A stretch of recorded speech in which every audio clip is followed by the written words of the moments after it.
Shalom, salam berkat dari kami untuk pendengar sekalian. Saat ini pendengar akan diberkati dengan program Hari Ini Harinya Tuhan bagian yang ke-8. Sebuah program rohani tentang doktrin Alkitab yang menolong kita untuk semakin tertanam dalam kebenaran firman dan bertumbuh dalam kemuliaan. Bersama hambanya, Pendeta Gilbert Lumwendong, STH. Banyak orang merasa doktrin Alkitab sebagai sesuatu yang membingungkan. Tetapi tahukah saudara bahwa doktrin Alkitab intinya adalah memahami Alkitab dengan benar, dengan pemahaman yang sistematis, sehingga kita terus dapat tertanam di dalam kebenaran firman, sehingga kita terus bertumbuh di dalam kemuliaan Allah. Buka hati saudara sekalian untuk menerima berkat-berkat firman-Nya hari ini. Pada dasarnya tidak ada satu orang pun yang hidup di muka bumi ini senang menerima malapetaka. Nah, tapi perlu kita mengerti juga bahwa pada dasarnya Tuhan pun tidak pernah merancangkan malapetaka bagi manusia. Nah, kemudian yang timbul dalam pikiran masing-masing kita adalah, kalau manusia memang tidak senang menerima malapetaka dan Tuhan juga tidak pernah memang merancangkan malapetaka buat manusia, kenapa malapetaka bisa datang? Ada beberapa hal. Yang pertama, karena manusia itu sendiri mengerjakan malapetaka buat dirinya. Istilahnya manusia itu ceroboh, manusia itu sembarangan, dan akhirnya malapetaka itu terjadi. Lalu yang kedua, karena bukan sekedar karena manusia itu ceroboh, tapi karena teguran Tuhan. Artinya bukan Tuhan rancangkan, tapi Tuhan izinkan, bahkan Tuhan pakai untuk menegur agar orang tersebut bertobat, supaya dia berbalik. Karena Tuhan tidak ingin kita binasa, Tuhan tidak ingin kita hancur, Tuhan tidak ingin kita masuk neraka. Karena itu Tuhan memilih untuk mengizinkan malapetaka menjadi teguran agar kita bertobat. Karena waktu kita bertobat dan berbalik, maka Tuhan mengampuni, menyucikan kita, dan menyiapkan berkat-berkat yang luar biasa. Haleluya. Yang selanjutnya, kenapa malapetaka bisa datang? Bukan hanya karena kecerobohan manusia, bukan hanya sekedar karena keteguran Tuhan, tapi juga seringkali merupakan panggilan Tuhan agar kita kembali ke jalan Tuhan. Karena mungkin kita sudah begitu melupakan Tuhan. Tadinya kita sudah menyiapkan diri untuk melayani Tuhan. Tadinya kita sudah melakukan komitmen untuk hidup sepenuhnya buat Tuhan. Tetapi karena hal-hal duniawi, karena kesenangan-kesenangan daging, karena tawaran-tawaran dunia, akhirnya kita terseret kembali jauh dari Tuhan.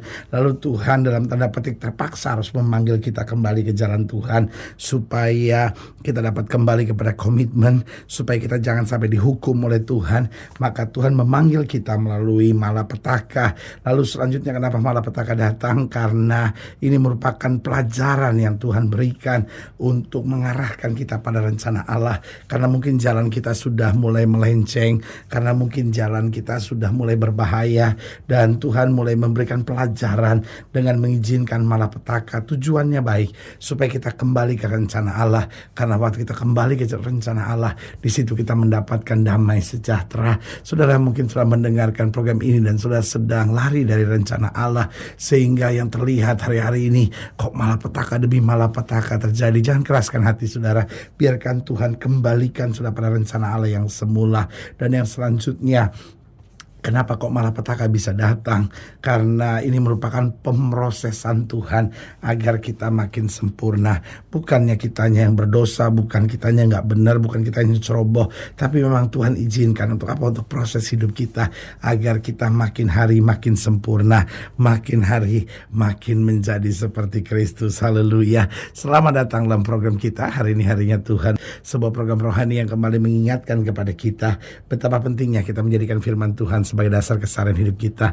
Karena selama kita menjadikan firman Tuhan sebagai dasar keseharian hidup kita, langkah-langkah ke depan kita penuh dengan kepastian, kemenangan, berkat, mujizat, dan perkara-perkara besar. Haleluya. Dan dalam program ini kita memang sedang membahas tentang datangnya malapetaka. Karena memang Tuhan tidak pernah merancangkan malapetaka, tetapi kadangkala Tuhan dalam tanda petik terpaksa harus mengizinkan malapetaka demi kebaikan kita. Nah, saudaraku yang kasih dalam dalam Tuhan.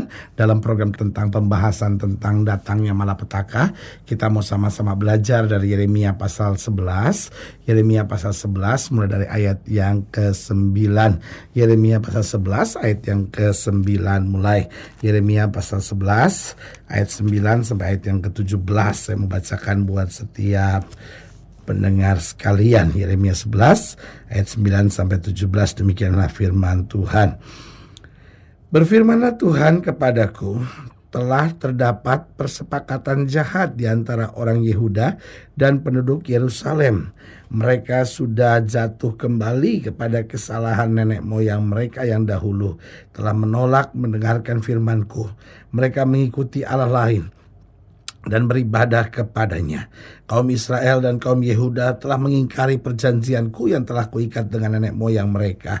Sebab itu beginilah firman Tuhan, sesungguhnya aku mendatangkan ke atas mereka malapetaka yang tidak dapat mereka hindari. Jadi jelas Tuhan tidak pernah merancangkan malapetaka, karena yang Tuhan rancangkan adalah berkat bagi nenek moyang mereka sampai anak cucu mereka. Tapi karena mereka melanggar persepakatan itu, maka Alkitab bilang apa? Aku mendatangkan ke atas mereka malapetaka yang tidak dapat mereka hindari. Dan apabila mereka berseru-seru kepadaku, maka aku tidak akan mendengarkan mereka. Dan biarpun kota-kota Yehuda dan penduduk Yerusalem pergi berseru-seru kepada para Allah yang mereka sembah dengan korban bakaran, tapi Allah itu sama sekali tidak dapat menolong mereka pada waktu mereka ditimpa malapetaka. Sebab seperti banyaknya kotamu, demikianlah banyaknya para allahmu hai Yehuda, dan seperti banyaknya jalan di Yerusalem, demikian banyaknya mezbah yang kamu dirikan untuk pembakar korban kepada Baal. Adapun engkau, janganlah engkau berdoa untuk bangsa ini, dan janganlah naikkan permohonan dan doa untuk mereka, sebab aku tidak akan mendengarkan pada waktu mereka berseru kepadaku karena malapetaka mereka. Ayat 15.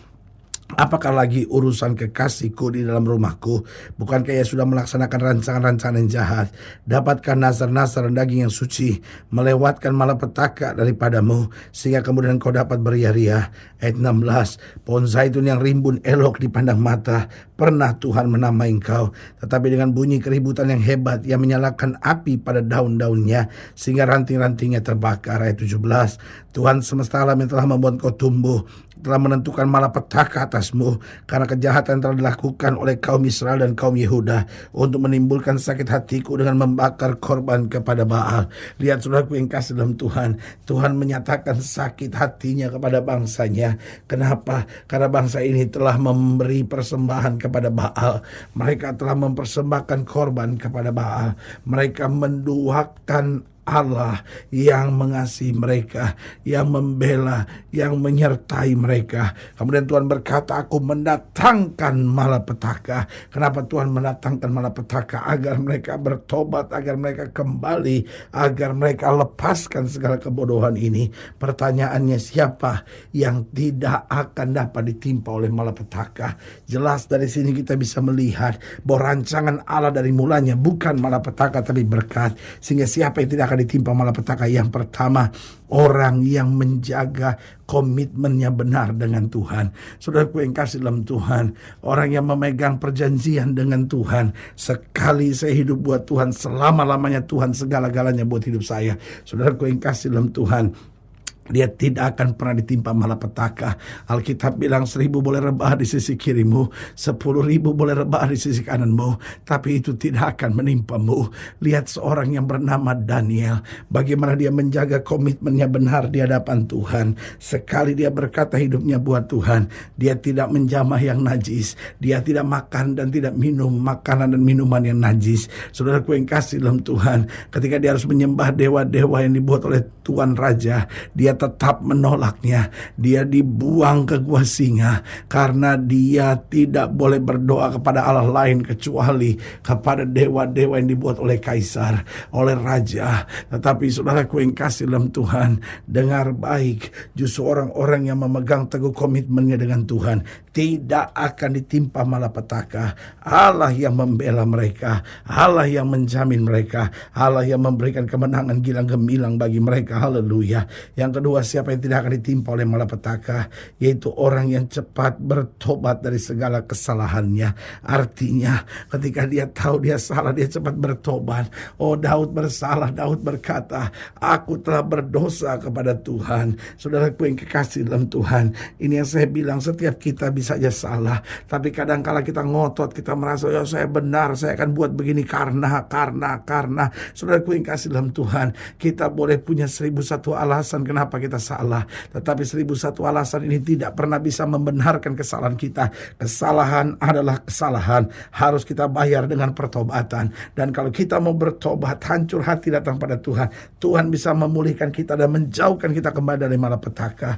Yang ketiga, siapa yang tidak akan ditimpa malapetaka? Orang yang selalu merindukan hadirat Tuhan. Saudaraku yang kasih dalam Tuhan, orang yang selalu memuji Tuhan, memuliakan Tuhan. Orang-orang seperti ini tidak akan ditimpa oleh malapetaka. Lihat bagaimana ketika Daud di masa mudanya begitu menjaga hubungannya dengan Tuhan. Saul berkali-kali mau membunuh dia. Saul berkali-kali merancangkan yang jahat. Dia pindah dari gua yang satu ke gua yang lain. Dan selalu Daud dipelihara oleh Tuhan. Dijauhkan dari malapetaka. Kenapa? Karena dia selalu merindukan hadirat Tuhan. Dan yang keempat, siapa yang akan ditimpa malapetaka? Orang yang hatinya lembut di hadapan Tuhan. Alkitab berkata, berbahagialah orang yang lemah lembut, karena mereka akan menguasai bumi. Berarti hari ini kembali saya mau ingatkan buat saudara, mungkin hari demi hari dalam hidup kita, malapetaka demi malapetaka terjadi. Jangan kecewa, jangan putus asa. Mungkin itu kecerobohan kita, mungkin itu teguran Tuhan agar kita bertobat, mungkin itu panggilan Tuhan agar kita kembali ke jalan Tuhan, mungkin itu pelajaran-pelajaran yang dari Tuhan untuk mengarahkan kita pada rencana Allah. Mungkin ini pemrosesan Tuhan agar kita makin sempurna. Tapi tetaplah kita kuat, tetaplah kita jaga hidup kita supaya komitmen kita benar sama Tuhan. Kita cepat bertobat kalau kita salah. Kita selalu merindukan hadirat Tuhan, dan kita memiliki hati yang lembut di hadapan Tuhan, sehingga hal-hal yang dahsyat selalu Tuhan kerjakan dalam hidup kita. Haleluya. Saudaraku yang kasih dalam Tuhan, jika saudara yang dilayani lebih jauh, hubungi kami melalui telepon, hubungi kami melalui surat, kunjungi website kami, karena kami ada untuk membawa Bapak Ibu sudah senantiasa lebih dekat pada Tuhan dan mengalami kasih kuasa mujizat yang luar biasa. Haleluya.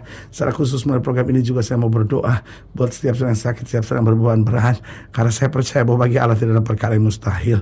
Dan saudara-saudara yang didoakan secara khusus, boleh taruh tangan kanan sudah di dada, dan kita akan berdoa. Mari kita berdoa. Bapa, dalam nama Yesus, hamba doa buat yang sakit, hamba doa buat yang berbeban berat, hamba doa untuk setiap mereka yang sedang menghadapi masa-masa yang sukar, karena hamba percaya bahwa bagi Allah tidak ada perkara yang mustahil.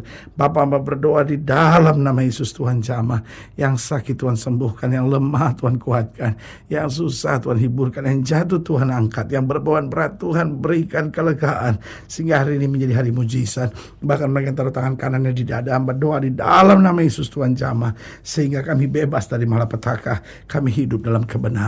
Di dalam nama Yesus kami berdoa. Haleluya. Amin. Saudaraku yang kasih dalam Tuhan, kita sudah berdoa. Ingat, tidak pernah Allah lalai menepati janjinya. Inilah saatnya buat kita untuk bangkit, bersemangat, bersuka cita dalam menghadapi segala perkara. Karena kita tahu Yesus hidup, Yesus berkuasa, dan selalu Yesus sediakan yang terbaik buat anak-anaknya. Doa saya menyertai saudara. Sampai berjumpa pada program berikut. Dan jangan lupa, jadikan hari ini harinya Tuhan. Haleluya.